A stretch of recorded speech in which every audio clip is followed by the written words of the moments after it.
Hello. This is video 2 of today's course. We are talking about the subconscious mind, but I cannot pretend to be something I'm not. I believe very strongly in genuinity, the authentic self. Authenticity is actually something that's being sold a lot today, and we're all throwing that word around, but it's not really dug into deep and defined. Authenticity is being true to yourself, to your frequency, to your identity. I'm going to step away from this particular subject matter while I focus on what needs to be done.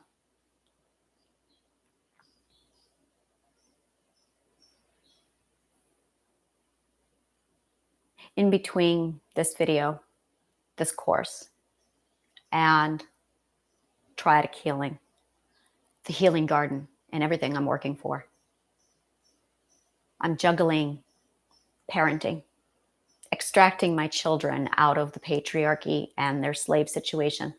In February of 2023, I had to drive upstate and pull my son out of a situation where he was being starved to death. He was 20 pounds underweight. My brother felt that this was a great way to motivate him to graduate high school on my brother's timeline, because my brother prioritized his own need to live vicariously through my son over my son's physical and mental health. While I'm building the healing garden, I am growing myself and stripping away decades of conditioning on what love should be, what it looks like, what it is. And I was in the middle of a relationship when I started to make these changes. I had a lot of outside people regurgitating stuff to me. You don't need him. Be independent. Throw him away.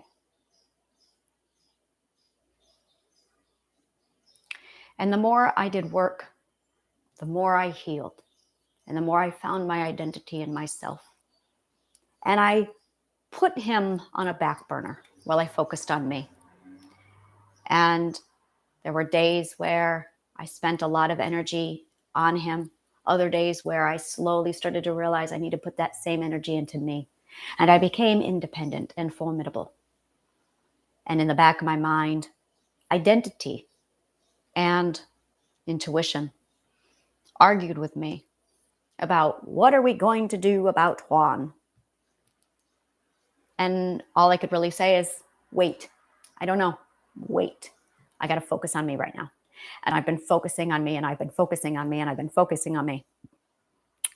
And then a friend would come in, and they would give me their 2 cents. And I would feel so torn.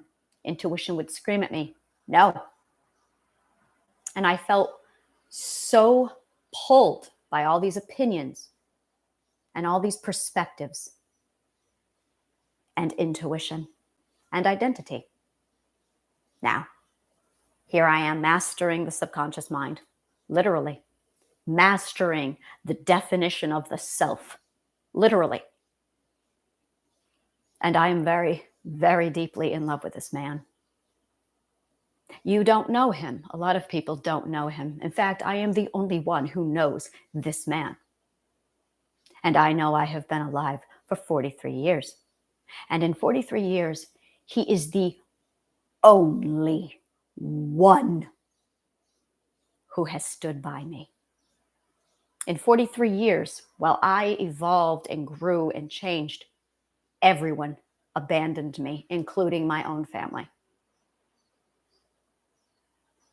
But he didn't. I have a car accident. He was there. I was raped. He got on the phone with me immediately and said, you stay on the phone with me until you are home safe.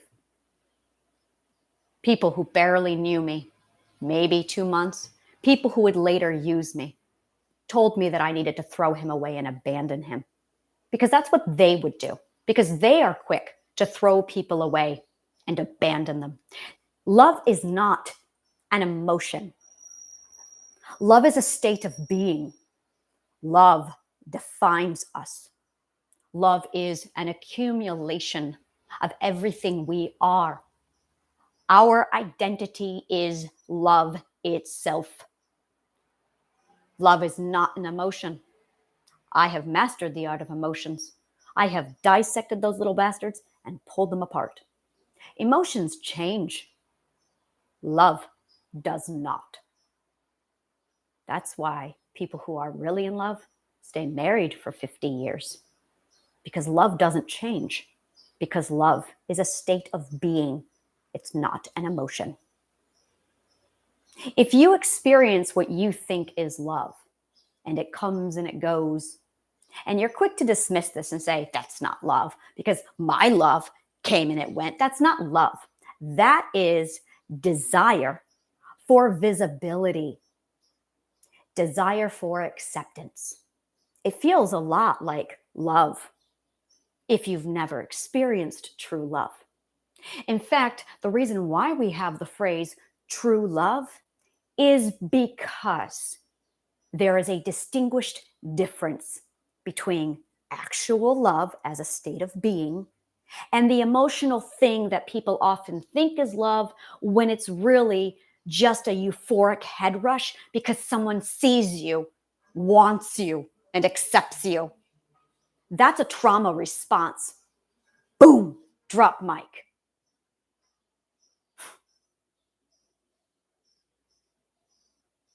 Because when I healed, I was fully prepared for my feelings for him to go away. I expected it. I braced for it. I went, all right, I'm going to heal.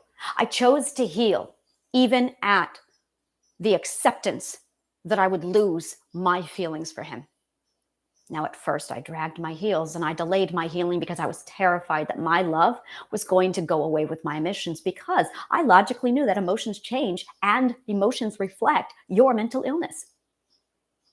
In fact, emotions are 100% proportionate to your mental illness. I knew this logically.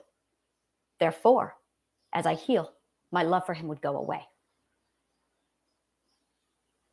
Instead, my love for him grew, because as the emotions turned down and my subconscious mind turned off and my fear system turned off, as my defense system turned on and my conscious awareness increased, as my relationship with identity and intuition strengthened, and the three of us, self, conscious awareness, identity, and intuition, stepped into being, I felt my love for that man grow. And I went, oh, holy shit, what is this feeling? And I realized that that feeling was love. Juanito is a personification of all the things I love. He literally has about 40 traits that mirror my passions. All the things I love are wrapped up beautifully in this man. It's like his very existence is a celebration of the things I love. I love him because he defines me. I can't not love him because the things that he is, his loves, match my loves. He is 98% accurate to my identity. I love him. And I can see the difference between his subconscious mind and his identity. I can see the difference between my identity and my subconscious mind. I can see the difference between your identity and your subconscious mind.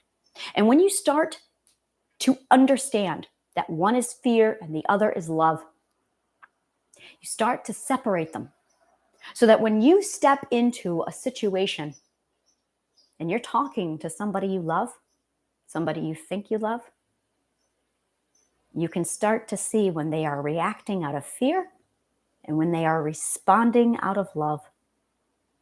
And if you can't figure out what they love, I'm going to tell you right now, it's not love. You are actually running off of your own fear system based off of that euphoric chemical response of, oh my God, somebody's looking at me. We are so abused and so neglected that when somebody even looks at us, sees us, or wants us, it sets off an adrenaline rush. So I'm going to say that one more time. We are so abused and neglected that when somebody looks at us, our hormones release an actual adrenaline rush. You have the adrenaline rush when somebody sees you because you are that disconnected from your identity. So that as you heal and you restore your identity to you, the need for someone to actually see you goes away because you see you. That is healing. That is love. When I figured this out, I sent him a text yesterday and I said, I know what you fear and I know what you do, but what do you love? I did this on purpose. I did this to plant a seed in his mind because I knew he did not know. He has severe depression and dissociation to the point where he has no feelings for love, being in love, or loving. He's not capable of it. Now, I know what that is. That is pure dissociation. That is pure, I feel so little for myself that I can't feel me. I am so abused and so terrified and so traumatized that I have 100% thrown away who I am and what I love. I really need you. You really need you to start using the word self and identity interchangeably with the word love. I received a message from somebody yesterday. I get these quite often where it's somebody just reaching out for help. They cannot communicate because their defense system is down. They lack the ability to articulate. I stumble through a very difficult conversation with them where I try and get them to open up, but they are so dead inside that they can't even communicate. I know, I've been there. I get it. So I reach out to her. Not to her directly, but I sent out a Facebook post that encompassed her and everybody.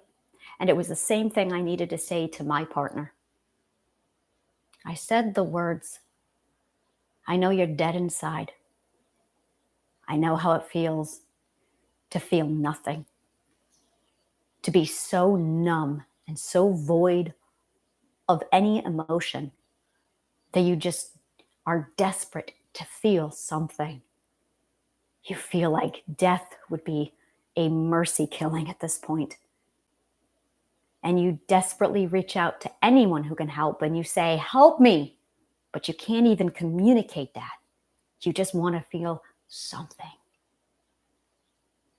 What you are feeling is a complete absence of love. I really want you to sit with that information. What you are feeling is what happens when love is completely removed from your system. When you can't feel love for yourself, when you can't feel love for the cup of coffee you have every day, when you can't feel love for your dog or your cat or your children, when you can't feel love, our entire system shuts down because our entire system is composed of love. That's right. Which is why I tell you to write your gratitude journals. Which is why I tell you to tune into what you are and what gives you joy. And it's gonna hurt at first. It's not gonna feel good because you haven't felt love in a long time. It is just a forgotten memory. And you just need to remember. That's what trauma is. It is forgetting. Trauma is just forgetting. This seems like a really unusual topic to be talking about in the middle of the subconscious mind, right? No, it's all related. Because this is about love and fear. That's it. This is about your relationship between love and fear. And love is so strong that the only thing that can destroy it is fear. That's it.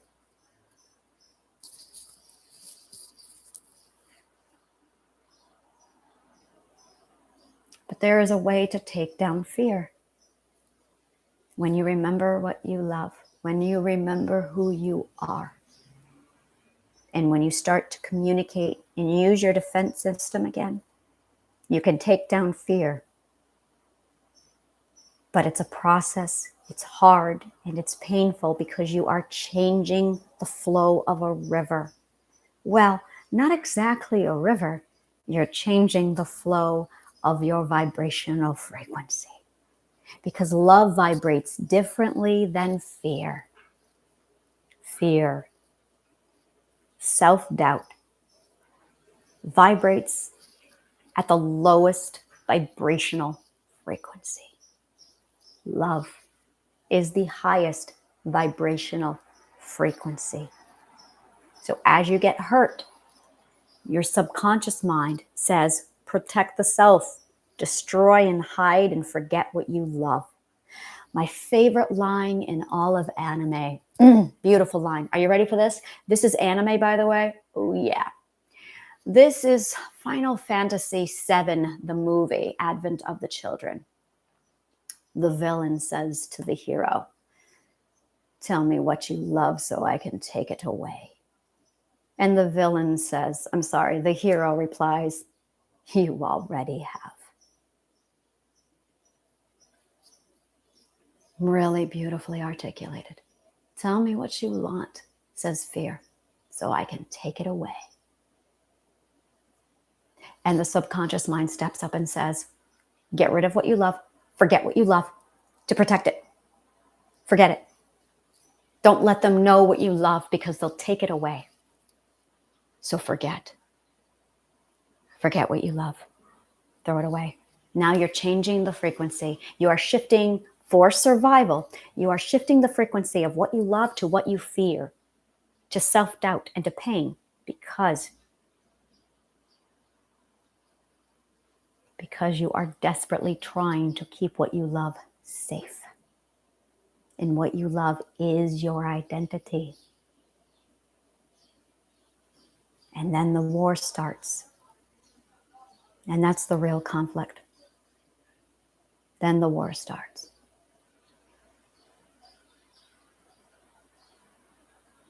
So when you decide to heal, when you finally get to that point in your life where you're going, all right, this sucks and I'm ready to change this, what you are actually doing is changing your frequency. You are changing it from what you fear to what you love. Now, this is going to feel uncomfortable and it's going to be difficult because you are changing the flow of a frequency and you are stepping into the energy pool and you are aligning with intuition and identity and you become the conduit. That is what you are doing when you heal. You are exiting the fear frequency and you are stepping into the love frequency and the energy pool. And when that happens, you start to feel the energy pool. Narcissists are so afraid that they are numb to all of the frequency. So then they look at people who live in the frequency and they don't understand it because they can't feel it. And you know, it was really interesting. My beautiful, beautiful love of my life couldn't feel the frequency any more than a narcissist, except my partner is absolutely not a narcissist. I checked. And I'm looking at him going, isn't it interesting that a narcissist has the same frequency of fear as someone who is completely depressed and dissociated? Somebody with suicidal ideation is also completely devoid of the frequency. Living without love fucks people up. You need to remember what you love. But you're so divided, so withdrawn from love that you can't feel it anymore. Which is why hippies are so free love. They're in the frequency. They get it. They are tuned into their identity and what they love. But that Republican, conformist, patriarchal, political, misogynistic asshole, I'm describing my father, is so tuned into fear that he doesn't understand anything beyond survive and just get through it. That's his vibrational frequency. So as you heal, you are actually changing your frequency. You are leaving and exiting the fear and the self-doubt, and you are stepping into the energy pool that is love. And here's the problem, if you call it a problem. When you are living in the fear frequency, you are accumulating people to help you nurture that fear frequency. And you enable that fear frequency based on your friends you choose, the partner you keep, the children you grow. Even the objects and the possessions you purchase are literally encompassing that fear frequency. Love frequency has no use for those things. So as you heal, as you step into the love frequency, you're going to look back at your old friends, at your former lovers, at your children and go, oh, yeah, that's not matching my energy anymore. And now you feel the loss because they won't follow you. Maybe they will. They might, but don't count on it. Now, what I recommend is that you manifest the shit out of hoping they heal. Oh yeah, that's what I started doing. I was like, heal him, heal him, heal him, heal him. I don't care if he loves me back. I just want him healed. I want him to raise his vibrational frequency. That way we can even communicate. Because right now the gap is so big, I had to leave him behind. He's still in the fear frequency. Now I can't hold myself back. I can't be part of that frequency. And now the divide is so great between us that I'm going to have to drop everything I am and walk away from him. Now he has to follow me. He has to find his own frequency. And then he and I can have a conversation about whether or not we should have or shouldn't have a relationship. But that's not even possible unless he changes his frequency. I cannot go back. Now that I'm in this frequency, my loyalty has changed to the energy pool. I stepped into this frequency and I went, I value this frequency so much that I will dedicate my life to preserving the energy pool. And if that means I have to cut out people I love, so be it. Because I prioritize the energy pool. Because the energy pool is directly linked to myself and my identity and my intuition. So by dedicating my loyalty instead, by giving my fealty to intuition and to the energy pool, I am really prioritizing and giving loyalty to myself. That is the choice we all will have to make.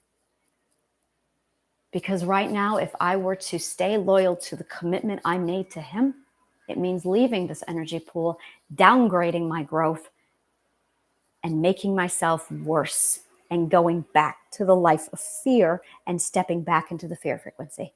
And I can't do that. I love him, but not that much. If anything, His fear is taking over so much of his love that he's not even his own love anymore. And I can't help him. Or can I? This is where all my friends start getting loud and saying, dump him, dump him. Is that what you would do? Abandon him? No, I can't heal him for him. But all I can do is look at intuition and say, heal him. Heal him so he and I can at least have the conversation. Heal him. And it's up to her. It's up to the energy pool to pull the right threads.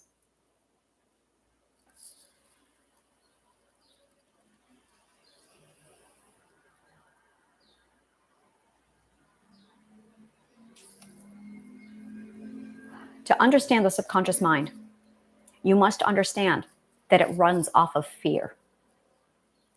It completely runs off of fear. All of your mental illnesses, all of your triggers are fear-based. It is your logical mind, your conscious awareness shutting down and stepping into the fear frequency. Now, some of us toggle. Some of us live in the love and the identity, but then the subconscious mind takes us over and pulls us back into fear. That's what happens when you have PTSD or a trigger. You're going about your day, you're living in your love frequency, and then you get a trigger and it pulls you right back. Like a conditioned, brainwashed Pavlov's dog. You hear that little bell, and your subconscious mind immediately wakes up and takes you back. And you step into the fear frequency again. But because your conscious awareness is off, you don't know it. First rule of thumb with cognitive awareness, with cognitive behavioral therapy, is you become aware of the switch. But cognitive behavioral therapy has a lot of holes in it. You just have to look for the pattern and write down the patterns. And you try and apply and disrupt. There is no trying here. It's more than patterns. It's understanding that you're living in the love frequency, and then you have this Pavlov's dog conditioned response to immediately jump over to the fear frequency. But you can stop this very easily. Yes, easily. By becoming aware of it. As soon as you feel the shift, you can go, whoa, I just shifted. I am no longer in the love frequency. Now I am in the fear frequency. I don't want to be in the fear frequency. You have to not want this. Hello, identity. Identity will tell you, if you are tuned into identity, I don't want this. What I want is to forever be in the love frequency, talking to intuition, using the self as a conduit between what I want and what I get. That's what I want. And then conscious awareness steps in and says, I choose identity. I choose love. And I am going to do whatever it takes to not allow fear energy to fuck this up. It's a conscious choice. Once you make the conscious choice, you can then turn the subconscious mind into your little bitch. But you have to be aware of the polar opposites. You have to be aware of the fear frequency and the love frequency. You have to understand that self-doubt is the core of your defense system being down. And you have to know that the defense system is just your communication skills and your confidence with communication. So build your confidence with communication. Get in touch with your love frequency and your identity. And you can run this show. And I'm going to teach you how.